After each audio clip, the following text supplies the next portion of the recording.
Hi hello and welcome back to మన passion. 35 చిన్న కథ కాదు. అవునండి, ఇది నిజంగానే ఒక చిన్న కథ కాదు. మనం అందరం చూసిన అనుభవించిన కథే. ప్రతి ఇంట్లో ఇన్ఫ్యాక్ట్ జరిగే కథే, కానీ పెద్దగా బయటకు ఎవరు మాట్లాడని కథ. ఈ మధ్య ఈటీవీ విన్లో 90s బయోపిక్ అని ఒక సిరీస్ వచ్చింది కదా. అందులో మన శుద్ధపూస క్యారెక్టర్ ఉన్నాడు కదా, ఆ క్యారెక్టర్నే మెయిన్ బేస్గా చేసుకుని సినిమా రాస్తే ఎలా ఉంటుంది? ఎగ్జాక్ట్లీ మీలాగే నేను కూడా అనుకున్నాను. ఏంటి, ఆల్రెడీ తారే జమీన్ పర్ వచ్చింది కదా, ఇందులో పెద్ద వింతే ఉంది. ఎస్, తారే జమీన్ పర్ వచ్చింది, కానీ అందులో ఒక టీచర్. ఇక్కడ 35లో అదే 35 మార్కులు వాళ్ళ కొడుక్కి మ్యాథ్స్లో రప్పించడం కోసం 10th కూడా పాస్ అవ్వని ఒక అమ్మ టీచర్ అయితే, ఇదే main crux of the story.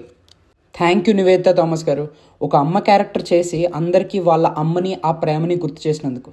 ఇలాంటి సినిమాలు సాయంకాలం చల్లగాలి లాంటివి. సోల్ఫుల్గా హ్యాపీనెస్ పంచుతూ స్ట్రెస్ బస్టర్స్ లాగా భలే పనిచేస్తాయి. గోట్కి ఉన్న హైప్ పుణ్యమాని ఈ సినిమాకి పెద్దగా స్క్రీన్స్ ఆర్ థియేటర్స్ రాలేదు భయ్య. సో ఇది నా లెక్కలో అయితే ఒక లాంగ్ రన్ ఫ్యామిలీ అందరూ కలిసి చూసే సినిమా స్లాంగ్, సెటప్, ఏరియా అంతా కూడా తిరుపతిలో సెటప్ అయినట్టు ఉంటుంది. అండ్ అది కూడా బాగా వర్కౌట్ అయింది. ఈవెన్ స్లాంగ్ కూడా చాలా బాగా మాట్లాడారు. చిన్నప్పుడు మీ పేరెంట్స్ మిమ్మల్ని కొట్టినప్పుడు ఇంట్లో నుంచి వెళ్ళిపోదామబ్బా అని మీలో ఎంతమందికి అనిపించింది? నిజాలు మాట్లాడుకుందాం భయ్య, నిజంగా ఆల్మోస్ట్ అందరికీ అనిపిస్తుంది.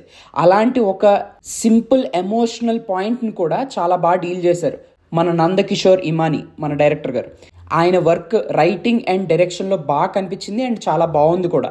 Thanks to Rana and Nani for getting involved in to this movie. ఎందుకంటే వాళ్ళిద్దరూ వచ్చారు కాబట్టి ఇంకాస్త గ్రేటర్ రీచ్ వస్తుంది సినిమాకి.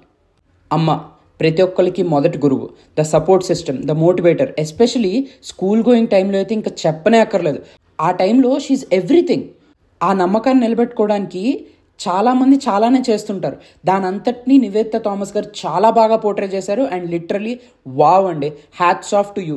చాలా బాగా ఒదిగిపోయారు క్యారెక్టర్లో. ఫ్రాంక్లీ హీరోయిన్ క్యారెక్టర్స్ రోల్స్ వస్తున్న టైంలో ఇలాంటి ఒక క్యారెక్టరైజేషన్ చేయడం అనేది చాలా ఛాలెంజింగ్ విషయం. బికాస్ ఒక భయం ఉంటుంది, ఏమో రేపొద్దున హీరోయిన్ క్యారెక్టర్స్ రావేమో అని. But she kept all of that aside. Cinema కోసం చాలా బాగా పనిచేశారు. Thank you for bringing this character to life. Father role చేసిన విశ్వదేవ్ గారు కూడా చాలా బాగా చేశారు. 100% జస్టిస్ చేశారు ఆ రోల్కి. ప్రియదర్శి బాబు, నువ్వేంది అసలు పెద్ద పెద్ద క్యారెక్టర్లు చేసేస్తావు, హీరోగా చేసేస్తావు, హీరో ఫ్రెండ్గా చేసేస్తావు, చిన్న చిన్న రోల్స్ కూడా చేసేస్తావు. ఇవేవి చాలదన్నట్టు నెగిటివ్ షేడ్స్ ఉన్న ఇలాంటి రోల్స్ కూడా చేసేస్తే ఇండస్ట్రీలో ఇంకెవరు వేరే యాక్టర్లు బతకదా? మీలో ఎంతమందికి మీ మ్యాథ్స్ సార్ పీడకలలాగా వచ్చేవాళ్ళు? ఈ సినిమా చూస్తే ప్రియదర్శి గారి క్యారెక్టర్ అలాగే ఉంది మాస్టరు, అలాగే చేశాడు కూడా. అంత బాగా చేశారు మన దర్శి గారు. గెస్ట్ రోల్స్ చేసిన భాగ్యరాజ్ గారు, గౌతమి గారు కూడా వాళ్ళ క్యారెక్టర్స్కి న్యాయం చేశారు. అక్కడికే వస్తున్నా మాస్టారు.